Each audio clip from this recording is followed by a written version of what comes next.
વર્ણિવેશ રમણીય દર્શનમ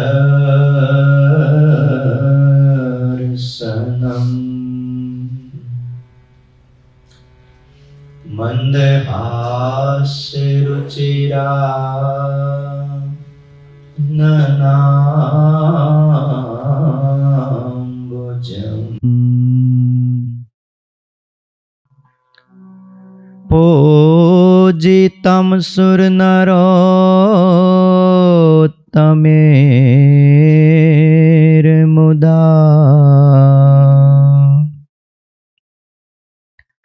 ધર્મનંદનમહં વિચિંતયે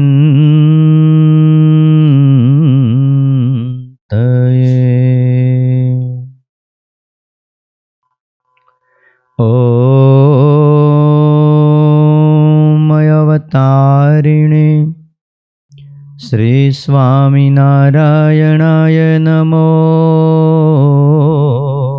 નમઃ.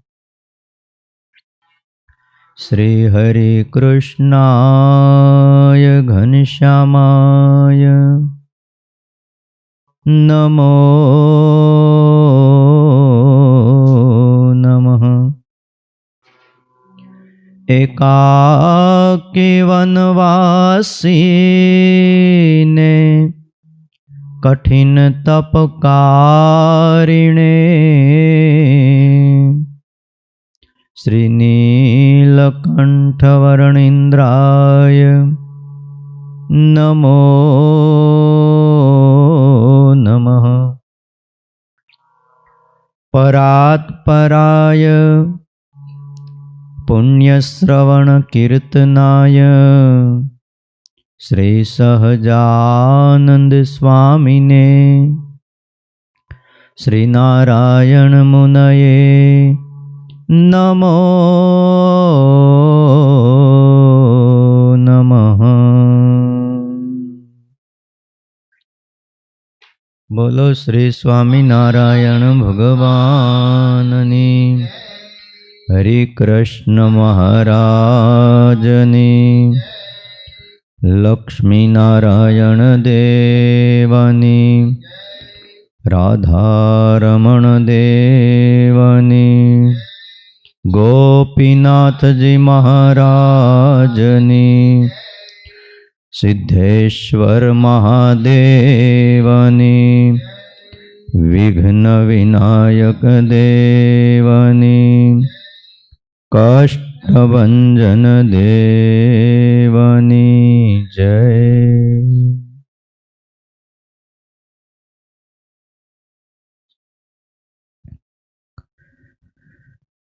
વાલા ભક્તજનો, સર્વાધાર સર્વોપાસ્ય કર્તુમ અકર્તુમ સમર્થ ઇષ્ટદેવ ભગવાન શ્રી સ્વામિનારાયણ, વાત્સલ્ય મૂર્તિ પૂજ્યપાદ ગુરુજી, આપ સૌ વહાલા ભક્તજનો,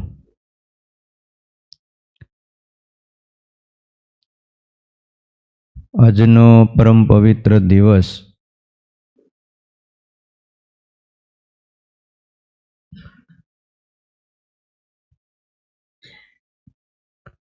ધનુર્માસ ચાલે છે અને એમાંય શિક્ષાપત્રી ભાષ્યની કથા ચાલુ છે.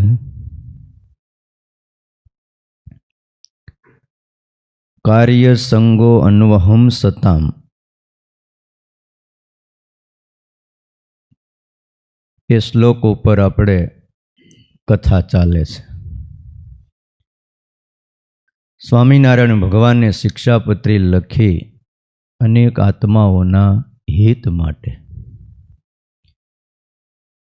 દુનિયામાં ગ્રંથો ઘણાય છે. જે સંપ્રદાય ચાલે છે એના આચાર્ય, ગુરુ કે ઈષ્ટદેવ એમણે એમના આશ્રિતોને આજ્ઞા કરી છે. આલોક અને પરલોકમાં સુખી થવાય એવી આજ્ઞા સ્વામિનારાયણ ભગવાને કરી છે. અનુભવાય જીવનમાં અને અંતકાળ આવે ત્યારે વચન દીધું પાછું કે આ અમારી લખેલી શિક્ષાપત્રીને જે પાળે એ અમારો આશ્રિત છે. મદાશ્રિતે મદાશ્રિતે મદાશ્રિતે શ્લોકે શ્લોકે મારા આશ્રિતો એમણે કોઈ કાર્ય તત્કાળ ન કરવું, વિચાર્યા વિના ન કરવું. મારા આશ્રિતોએ ધર્મનું કાર્ય તત્કાળ કરવું. મારા આશ્રિતોએ જે વિદ્યા ભણ્યા હોય એ બીજાને ભણાવવી. હજી આટલેથી અટક્યાની આગળ પાછળ કહેશે પ્રવર્તનીયા સદવિદ્યા ભુવી યત સુકૃતમ મહત. સદવિદ્યાની પ્રવૃત્તિ કરવી જેનાથી બહુ મોટું સુકૃત એને ઉદય થાય છે. આવી આજ્ઞા તમે વિચાર કરો. જે સમય એવો હતો કે તેદી કોઈ 2 ચોપડી માંડ ભણતા. હવે 200-250 વર્ષ પહેલા 7 ભણેલા પીએડ શું કહેવાય ડબલ્યુમ બેઠા હોય, 10 ચોપડી ભણેલા મોટા મોટા સાહેબો હતા. 10 ચોપડીઓ. અત્યારે ક્યાં એજ્યુકેશન પહોંચ્યું? બહુ મોટું પુણ્ય છે. અને એટલા માટે ગોપાળાનંદ સ્વામી જેથી સાધુ નહોતા થયા ત્યારે ટોરડા ગામમાં પોતાના વતનના ગામમાં પાઠશાળા નાખી પંડિયા થઈ અને પોતે બાળકોને ભણાવતા હતા. શું કામ ભણાવતા હતા? હારોહાર સમાધિ કરાવે, ધામમાં મોકલે, છોકરાઓને અલૌકિક ઐશ્વર્ય દેખાડે. અને પછી છોકરાઓએ કીધું તમને તેડવા માટે ભગવાન આવે છે. અને પછી એ ખુશાલ ભટ્ટ સાધુ થયા, ગોપાળાનંદ સ્વામી નામ પાડ્યું. હું તમે ગમે એટલો નિષેધ કરીએ પણ ભણ્યા વગર હાલે નહીં. હાલે? અક્ષર જ્ઞાનનું હોય, ત્યાં બોર્ડ માર્યું હોય આગળ બમ્પ છે વાહન ધીમું રાખો. હું વાંચવું? અંગ્રેજીમાં જ લખ્યું હોય. અહેડ બમ્પ એવું કંઈક લખ્યું હોય, આગળ બમ્પ આવે અહેડ શું વળી? આવડે તો નકદ હડ હડ આ તો શું કરે છે? કે ભણવાની જરૂર છે, વિદ્યાની જરૂર છે. ભલે આપણે ગમે એટલા એકાંતિક ભક્ત થાય, ધામમાં તો હવને જવું છે, પણ જીવતા તો માણસને વિવેક, વિનય, નમ્રતા, ડિસિપ્લિન, કોઈની હારે કેમ વ્યવહાર કરવો, કેમ રહેવું, શું કરવું, આટલું તો માણસને આવડે ને તો એ જીવતા સુખી થાય. હવે જીવતા સુખ આવે ને મર્યા પછી સુખની વાતો કરીએ. જીવતા જ સુખ થવું જોઈએ, બહુ જરૂરી છે. મુક્તાનંદ સ્વામીને 50 વર્ષની ઉંમરે મહારાજે પછી ભણવા મોકલ્યા હતા, સંસ્કૃત ભણો. જોકે સ્વામીને ખૂબ અભ્યાસ હતો તોય મોકલ્યા. અને અમદાવાદમાં જૈન સ્વામીએ કેટલાય સાધુઓની સાથે સંસ્કૃતનો અભ્યાસ કર્યો. જે સમયે જે વિદ્યા સાહિત્ય સંગીત કલા વિહીન સાક્ષાત પશુ પુચ્છ વિષાણહીન, આવું સાહિત્યમાં ભર્તૃહરિ લખી ગયા. બીજા કોઈ કવિઓએ લખ્યું સાહિત્ય સંગીત કલા વિહીન સાક્ષાત પશુ, જેમાં સાહિત્ય નથી, કોઈ કળા નથી, સંગીત નથી, ગાઈ શકતો નથી, વગાડી શકતો નથી, કોઈ પ્રકારની કળા નથી, તો એ સાક્ષાત પશુ. તો કે એને પૂછડું ને શીંગડું છે? તો કે શીંગડા અને પૂછડા વિનાનો પશુ છે. તૃણમ ન ખાદન નપી જીવમાન, તો ઘાસ ખાય છે?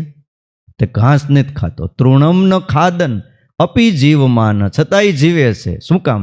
તદભાગ ધેયમ પરમમ પશુ નામ, એ પશુના મોટા ભાગ છે કે માણા ઘાસ નથી ખાતો. બાકી જો એ ખાતો થઈ ગયો હોય તો પશુની વાહે ઘાસ વધે નહીં. એક જણાએ ખાધું તે ઓહો હે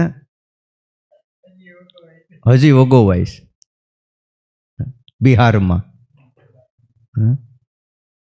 પાછો એ વંશજ કહેવાય છે. બોલો, ઠાકોરે ગાયો પાળી અને આણે એના મોઢેથી ઘાસ લઈ લીધું. પણ માણસ જો થોડોક શિક્ષિત હોય તો એની હારે વ્યવહાર કરવો તમને બહુ અનુકૂળ આવે. તમને અનુભવાતું હોય છે, નથી અનુભવાતું? બહુ જરૂર છે. સત્સંગમાં આ એક પાઠશાળા જ છે. જે સત્સંગી નિત્ય સમાગમ કરે છે, કથા સાંભળે છે, તમે જુઓ એના જીવન જુદા હોય. અને ખાલી દેવ દર્શન કરીને જે ટોકરો વગાડીને જતા રહી છે ને, એને અમુક બાબત નથી ખબર પડતી. બહોત કાલ કરત સત્સંગા તબ હોત હે સંશય કા ભંગા. ગઈકાલે આપણે સાંભળ્યું હતું. બહુ કાળ સુધી જ્યારે આત્મા સત્સંગ કરે ત્યારે એના સંશયનો ભંગ થાય છે અને પછી એના અંતરમાં રહેલું અજ્ઞાન જાય અને પરમાત્માનો એક દિવ્ય પ્રકાશ એના હૃદયમાં આવે છે. એટલે શાસ્ત્રો કહે છે પરમ એકાંતિક એવા સંત એની સેવા કરવી, એના વચનોને હૃદયમાં ધારવા, એમની આગળ પોતાના દોષને કહેવા, નિષ્કપટ થવું. આ વિધિથી સંતનો સમાગમ કરવો એમ શાસ્ત્રો કહે છે. સમાગમ કરવો એટલે એમાં આ બધું આવી જાય છે. કારણ કે સંતનો સમાગમ કરવાથી સાંસારિક જે સંતાપ હોય છે એ નાશ પામે છે. તીન તાપ કી જાલ જર્યો ને પ્રાણી કોઈ આવે ને તાકું શીતલ કરત તુરત દિલ દાહ બુજાવે. કહી કહી રેન બેન અજ્ઞાન નિકાસે પ્રગટ હોત પહેચાન જ્ઞાન ઉર ભાનુ પ્રકાશે.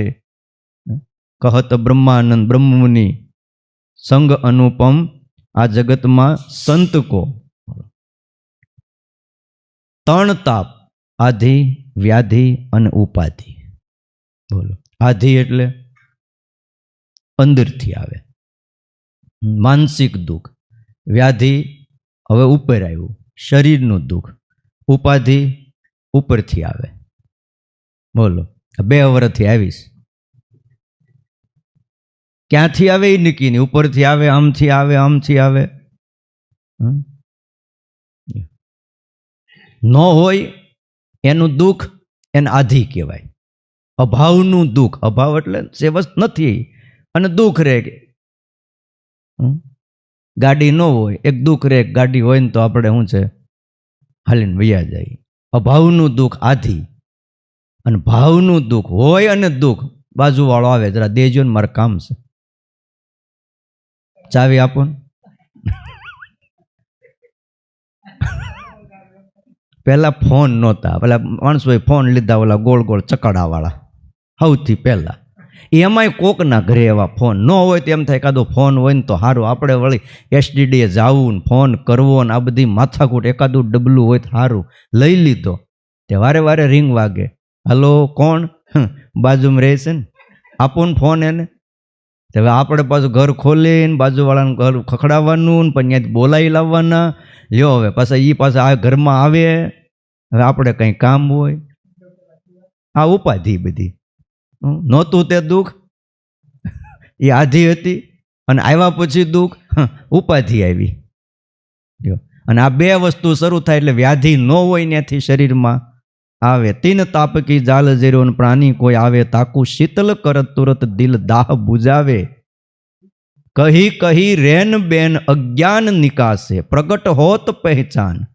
જ્ઞાનરૂપી ભાનુ એના હૃદયમાં પ્રકાશિત થઈ જાય. સૂર્ય પ્રકાશિત થાય, બહારનું અંધકારું જાય, અને અજ્ઞાનરૂપી પ્રકાશ થાય એટલે અંદરનું અંધારું જાય છે. આ સત્સંગથી થાય છે. બ્રહ્માનંદ સ્વામી કે સંગ અનુપમ સંત કો. આ ક્યાં મળે? એટલે કીધું સંતોનો સમાગમ એ ધર્મનું રક્ષણ પણ કરે છે, અને ધર્મને પ્રાણ થકી અધિક રક્ષણ કરવા માટે પણ આની જરૂર છે. જે સાધુના સમાગમમાં રહે તમે જુઓ એનો ધર્મ દ્રઢ રહે, એના ભક્તિ જ્ઞાન અને વૈરાગ ઢીલા નથી પડતા. અને નથી આવતા એને ઢીલા પડી જાય.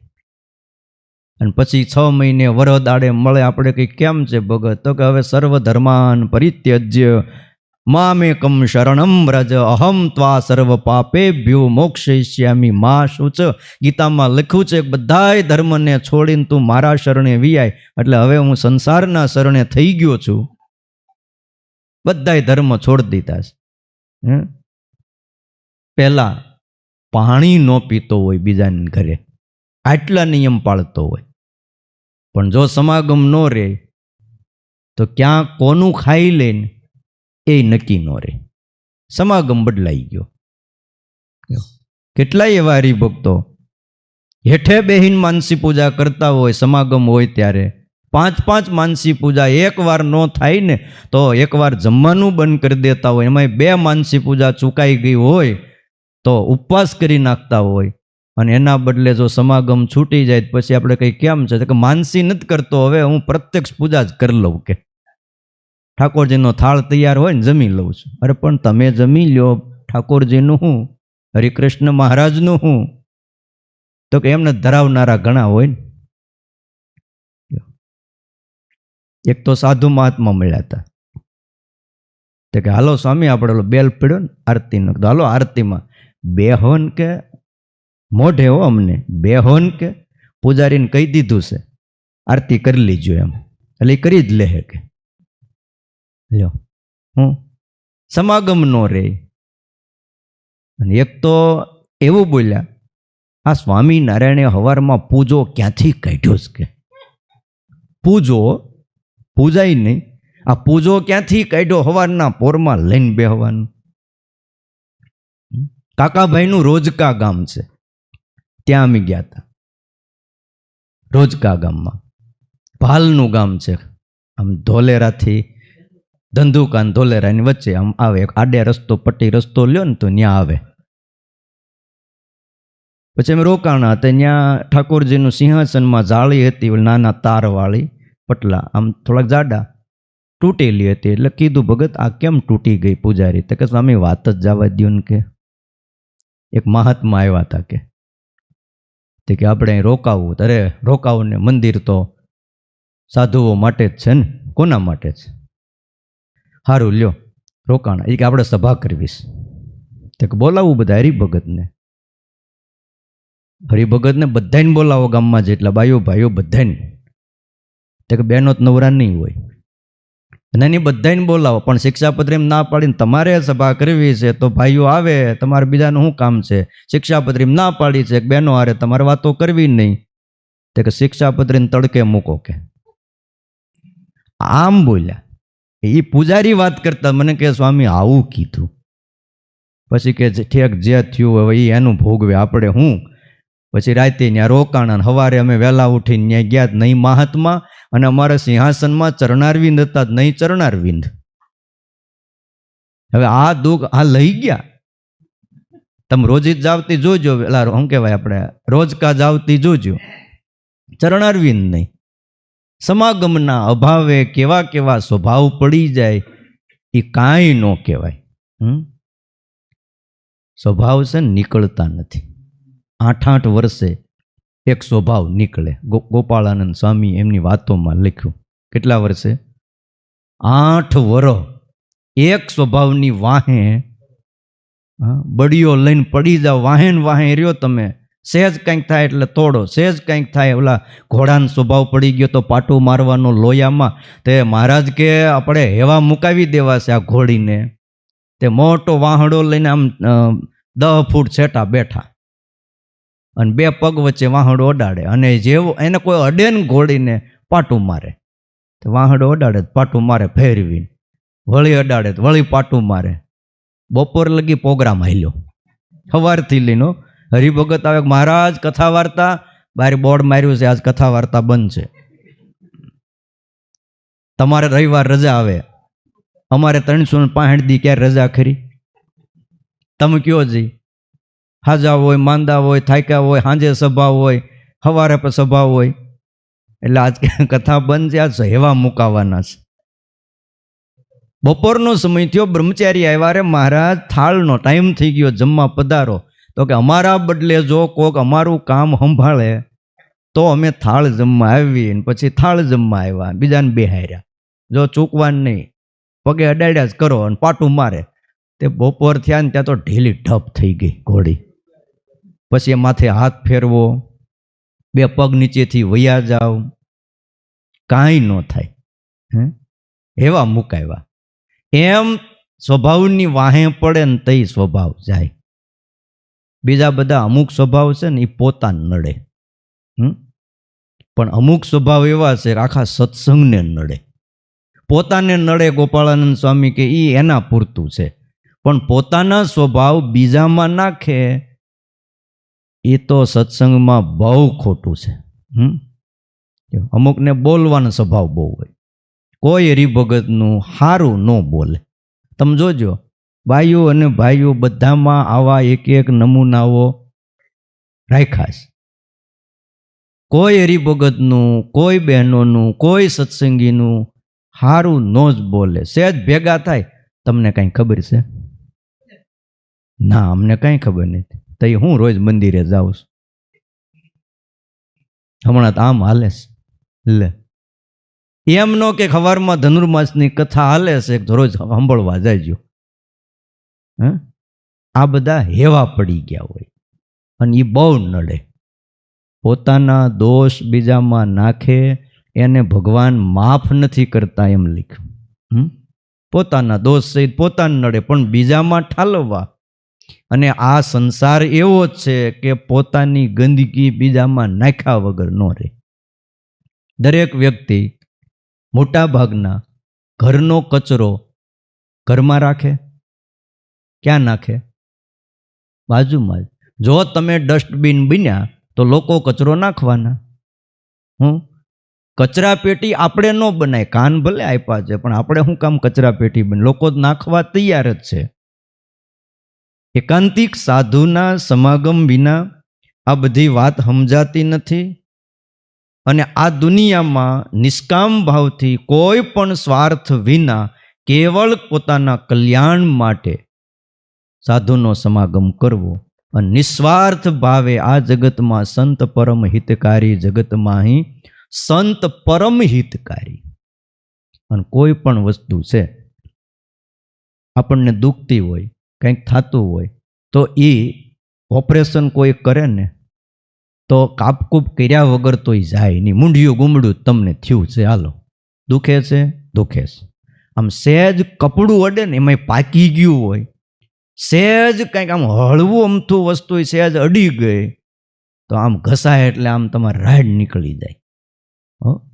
અડે તોય દુખે, કંઈક બીજું અડી જાય, બેહો તોય દુખે, હુવો તોય દુખે, નાવા જાવ તોય દુખે, ખાતા હોય તોય દુખે, બધી રીતે દુઃખ હોય.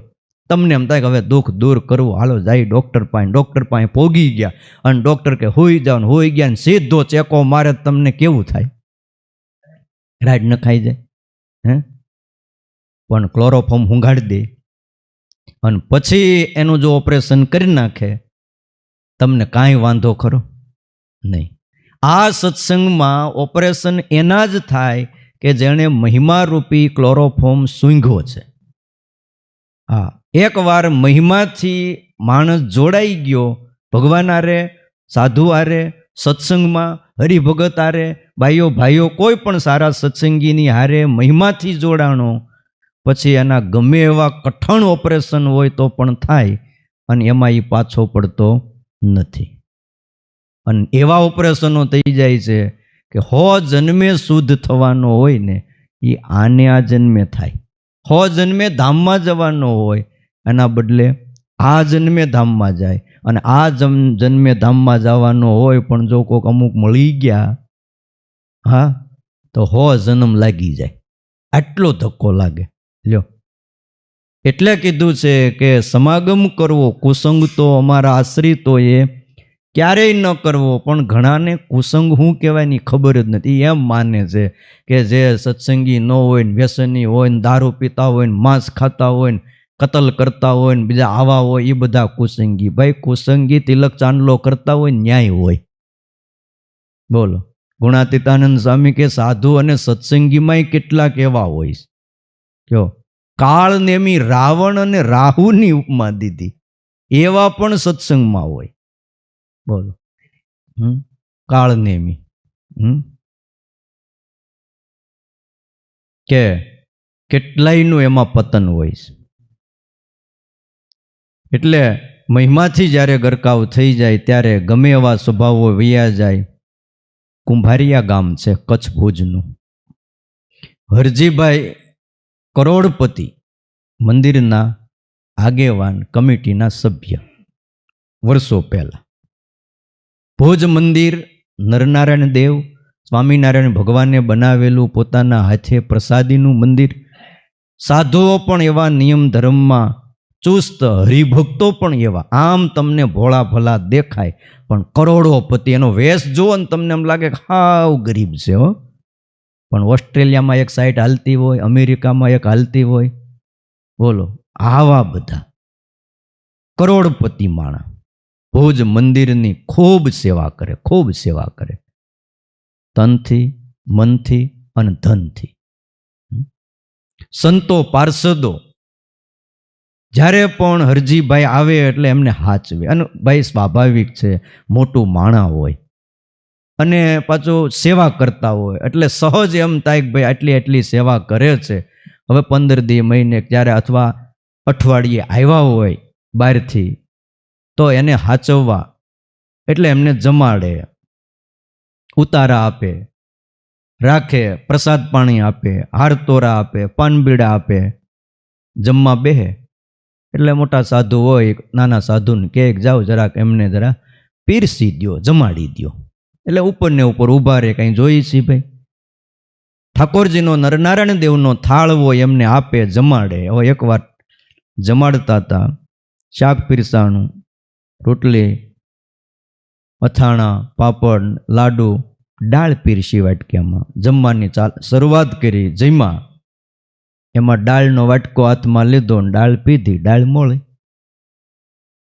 મીઠું થોડુંક ઓછું નખાણું, હાવ ઓછું એમ સમજો. મોળી દાળ પીધી અને વાટકો લઈને કર્યો ઘા. હે આવી દાળ બનાવો જ કે તમે વિચાર કરો, ઘરે ક્યારેય નહીં બનતી હોય આવી દાળ? બને કે નથી બનતી? તમારે લગભગ નહીં બનતી હોય તો એટલે જ તમે ઘા નથી કરતા. હા, ઓછું થઈ ગયું. પહેલાં તો સુરા આપવાની વાત નથી આવતી. જમવા બેહે એટલે તરત જ દાળમાં મીઠું ઓછું, દાળ લાવો, પાપડ લાવો, અથાણું લાવો, દહીં લાવો. દહીં 2 પ્રકારનું, એક મોળું અને એક જરાક મીઠું મરચું નાખેલું, થોડી ખાંડ નાખેલું. આ લાવો, ઓલું લાવો. હવે આમ વાતું કર્યા કરે. તે પછી શાંતાબાઈએ કીધું, મહારાજ ચાતુર્માસ આવે છે ને, કેવું રહ્યું પુરુષ પાસે, આપણને નિયમ આપી દો. પછી સુરા ખાચર આવ્યા, મહારાજ હું શું નિયમ લઉં? જો તમારે બીજા કોઈ નિયમ નથી લેવા, જમવા બેહો ને તે બોલવા નહીં. અરે મહારાજ, બાયુ માણા કાંઈ સમજે નહીં, હું ભૂખ્યો મરી જાઉં. એને કાંઈ ખબર ન પડે કે આપાને હવે જોહે પાપડ, આપાને દાળ જોહે, આપાને શાક જોહે, મરચું જોહે. બોલ્યા વગર ખબર કેમ પડે? તો નહીં, નિયમ એટલે નિયમ આપા. તમારે હવે સુરા બાપુ નિયમ રાખવાનું, જમતા જમતા બોલવું નહીં. સારું લ્યો. ત્યારે હવે તે ઘરે આવ્યા, ના પાડી જમતા જમતા બોલું. તો જેમાં પહેલાં જો હું જમવાની શરૂઆત પછી કરી. આપાને પાપડ જોહે, શાક જોહે, આપાને રોટલો જોહે, રોટલી જોહે, ભાખરી જોહે. તે જમ્યા પહેલાં તો કે તમે જમવાનું ચાલુ જ કરો, હું લઈને આવું. તો નહીં, આપાને પહેલાં બધું આપી દો. નિયમ લઈને આવ્યા છે કે હવે બોલવું નહીં. તે મહિનામાં તો શાંતુબા કંટાળી ગયા ને ફરીને કેવરાયું, મહારાજ આના કરતાં પહેલાં હતું ને સારું હતું. આ તો પહેલાં બધું માગે છે પણ બહુ નિષ્કામી. હરજીભાઈ કુંભારિયાના વાટકાનો ઘા કર્યો, દાળ ઢોળાઈ ગઈ. એ વખતે કચ્છ ભુજના અબજી બાપા કહેવાય, બહુ સારા મુક્ત થઈ ગયા. હરિભગતમાં પણ ઉચ્ચ સ્થિતિને પામેલા. એ ત્યાં ઊભા છે કે વાત એને સાંભળી. પછી ત્યાં સભા મંડપમાં જે બેસતા અને 5-10 હરિભક્તો રુચિવાળા હોય તો એ વચનામૃત વાંચતા. વચનામૃત ચાલુ હતું. હરજીભાઈ જમી અને પછી બધા બેઠા હતા કે બેસી ત્યાં બેઠા, વાતું ચાલુ કરી અને કીધું, હરજીભાઈ, ભગવાને તમને છૂટે હાથે સંપત્તિ આપી. તમે આ મંદિરના કમિટીના સભ્ય, આગેવાન વ્યક્તિ, મોટા મોટા સાધુ પણ તમને માનની દ્રષ્ટિએ જોવે, તમારી આમાન્ય રાખે, સન્માન કરે, તમને ભાવથી જમાડે, નરનારાયણ દેવનો થાળ તમને આપ્યો. આ બધુંય સાચું, પણ સમાગમ વિના અજ્ઞાન ન જાય. કોઈ આપણને આ બધું કરી દે એટલે કંઈ અજ્ઞાન જાતું નથી. સમાગમ કરો, વાતું સાંભળો, રોજ આવતા જાઓ. એ રોજ માંડ્યા આવવા અને રોજ વાતું ચાલુ, વચનામૃતો વંચાતા, પ્રસંગે પ્રસંગે સ્વભાવ ટાળવાની વાત આવે અને વાતે વાતે વાતે વાતે ધીમે ધીમે ધીમે ધીમે ખબર માંડી પડવા અને થઈ ગયું કે એક દિવસ તો નિસ્વાદી થવું પડશે, નિષ્કામી થવું પડશે, નિર્લોભી થવું પડશે, નિર્માની અને નિર્સ્નેહી થવું પડશે. થોડાક દીમાં છાશ અને રોટલો ખાતા થઈ ગયા, જાહેરનો રોટલો. આખી જિંદગી પછી નિયમ લીધું કે નરનારાયણ દેવનો થાળ અને એને ધરાવેલી ડાળ, દેવે જો ડાળ પીધી હોય તો મને શું વાંધો છે? અને મેં ઘા કર્યો. જા વાતથી નિયમ લઉં છું, જાહેરનો રોટલો અને છાશ, આ બે સિવા બીજું કાંઈ નહીં ખાવ. અને આખી જિંદગી કરોડપતિ હતા, એ જાહેરનો રોટલો અને છાશ ખાઈને જીવન વિતાવ્યું. આ શેનાથી થયું? લાખ રૂપિયા, કરોડ રૂપિયા દાન આપી દીધું એટલે થઈ ગયું? ન થાય.